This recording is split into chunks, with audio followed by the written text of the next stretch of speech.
Welcome to my YouTube channel. स्वागत है आज की इस नए वीडियो में। आप देख रहे हैं क्लास 10th का लेसन 10th। तो लेसन 10th का नाम है हमारा अक्षर ज्ञान तथा इसमें कवित्री हैं अनामिका। तो आइए हम लोग जानते हैं अनामिका के बारे में, टोटल डिटेल्स ले हम लोग जानते हैं। तो अनामिका का जन्म 17 अगस्त 1961 ईस्वी को हुआ था। ग्राम मुजफ्फरपुर बिहार में हुआ था तथा इनके पिता का नाम श्यामानंद किशोर है। तो इनके बारे में कुछ महत्वपूर्ण और वीवीआई जान लेते हैं। अनामिका ने दिल्ली विश्वविद्यालय में अंग्रेजी में एमए की और वहीं पर पीएचडी की उपाधि पाई। जो अनामिका है वह दिल्ली विश्वविद्यालय से एमए की थी और वहीं पर पीएचडी की उपाधि पाई थी।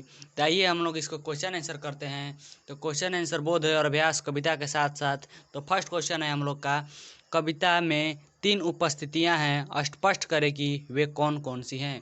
जो कविता है वह 3 मुड़ान पर मुड़ा है।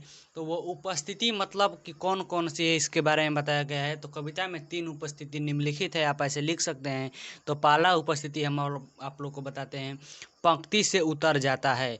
जो इस कविता में आप कविता को पढ़ेंगे तो पंक्ति से जब क ख ग घ जब पढ़ाती हैं, जब क ख ग के बारे में अध्ययन किया जाता है तो उसमें जब बच्चा लिखता है क तो वह पंक्ति से उतर जाता है। उसमें बताया गया है, गोद में बैठ जाता बेटा। जब आप लोग अंग के बारे में पढ़ेंगे तो गोद में बैठ जाता है। तथा सृष्टि का विकास कथा के, मतलब इसमें जो सृष्टि के विकास होता है, बच्चा जब छोट होता है तो वह उसका विकास होता है, तो उसके सृष्टि का विकास के बारे में बताया गया है। तो अगला क्वेश्चन हम लोग करते हैं, कविता में क का विवरण स्पष्ट करें। तो क का विवरण स्पष्ट करना है। तो आइए हम लोग करते हैं, इसका आंसर देख लेते हैं।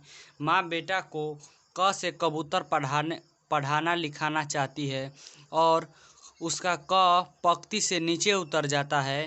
क लिखने के क्रम में बेटा का क इधर उधर फुदक जाता है, अर्थात पढ़ने लिखने के क्रम में उसका हाथ इधर उधर चल जाता है।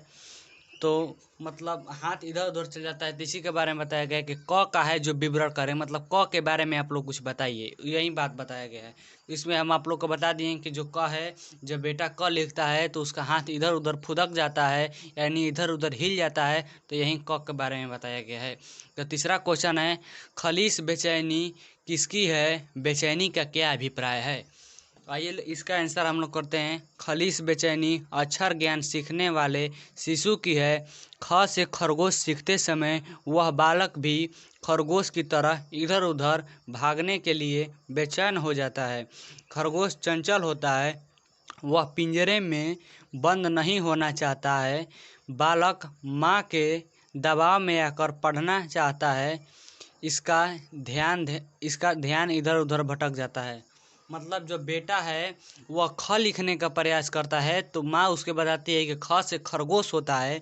जब खरगोश पढ़ाती है तो बेटा इधर उधर होने लगता है, मतलब वह छोट बच्चे चंचल होते हैं और इधर उधर भागने लगते हैं। तो उसमें बताया गया कि खरगोश की तरह बेटा भी भागने लगता है और वह पिंजरे में बंद नहीं हो पाता है। देखिए आप लोग यहाँ पर ख लिखिएगा, ख तो जो गोल का है ना ये पिंजरे में, इसको खरगोश बोला गया है कि ये पिंजरे में बंद नहीं होना चाह रहा है, इसीलिए वह भागने लगता है। तो इसी के बारे में इसमें बताया गया है। तथा बच्चा माँ के दबाव में आकर पढ़ना लिखना चाहता है, माँ के दबाव में आकर पढ़ना लिखना चाहता है तथा इधर उधर भागने लगता है। अगला क्वेश्चन है 4, बेटा के लिए अंग क्या है और क्यों है, क्या है और क्यों। तो इसका आंसर हम लोग करते हैं कि बेटा के लिए अंग उसकी माँ का गोद लगता है, उसका मन उब जाता है, वह माँ की गोद में बैठना चाहता है। अंग को वो उसका माँ समझा गया है और बिंदु को बेटा का गोद समझा गया है। इसको अच्छे से हम लोग आपको डिटेल्स में बताते हैं कि जैसे आप लोग यहाँ पर अंग लिखते हैं, अंग, तो देखिए अंग के यहाँ बिंदु, तो जो अंग है वह बेटा की माँ है। तो तथा क से घ तक जब बेटा लिख लेता है तो अंग लिख कर और वह माँ की गोद में बैठ जाता है। तो उसके यही बताया गया है कि जो अंग है वह बेटा की माँ है और जो है बिंदु है वह अंग है तथा वह अपने माँ की गोद में बैठ जाता है। कहा पूरा मतलब अक्षर ज्ञान प्राप्त कर कर वह जो बेटा है वह माँ की गोद में बैठ जाता है। तो इसको आप लोग एक बार अच्छे से पढ़ लीजिएगा तो आपको सब कॉन्सेप्ट क्लियर हो जाएगा। इसका PDF का लिंक डिस्क्रिप्शन बॉक्स में मिल जाएगा। तो आइए हम लोग 5वां क्वेश्चन करते हैं कि बेटा को आंसू कब आता है और क्यों। तो इसका आंसर हम लोग बताते हैं। बेटा माँ की गोद में बैठना चाहता है, अंगह अक्षर सीखने में विफलता आ जाती है। बार बार कोशिश करने पर भी सफलता हाथ नहीं लगती है। हताश एवं विवश होकर अनायास रो पड़ता है। अंगह अक्षर ज्ञान के विफलता पर ही आंसू आने लगता है। जो बेटा है वह लिखने लगता है, कहा तो घ तो अच्छे से लिख लेता है। जो अंगह है वो अंगह थोड़ा सा घुमान टाइप के पड़ता है। तो बेटा बार बार प्रयास करता है लेकिन अंगह अच्छे से नहीं लिख पाता है, तो वह विफल हो जाता है और उसके आंखों में आंसू आ जाती है कि मैं नहीं लिख पा रहा हूँ, अंगह नहीं लिख पा रहा है, इसीलिए बेटा के आंख में आंसू आ जाता है। तो अगला क्वेश्चन करते हैं 6 नंबर। कविता के अंत में कवित्री शायद अव्यय का प्रयोग क्यों करती हैं, स्पष्ट कीजिए। ये VVI क्वेश्चन है, हमेशा बिहार बोर्ड पूछता है, तो इसको हम देख लेते हैं। शायद अव्यय का प्रयोग कर कवित्री आशा को जागृत की है। अक्षर ज्ञान में माँ बेटा को मिली विफलता ही सृष्टि कल्पना की आशा है। संभवत सृष्टि का विकास की कथा आंसू के जुड़ा हुआ है। अनवरत कोशिश करने पर जब सफलता हाथ नहीं लगती तो आंसू ही बेचैन मन को शांत करते हैं। तो इसमें शायद अव्यय का प्रयोग है। जब बेटा लिखता है तो उसमें एक आशा होती है कि मैं एक दिन जरूर सफल होऊंगा।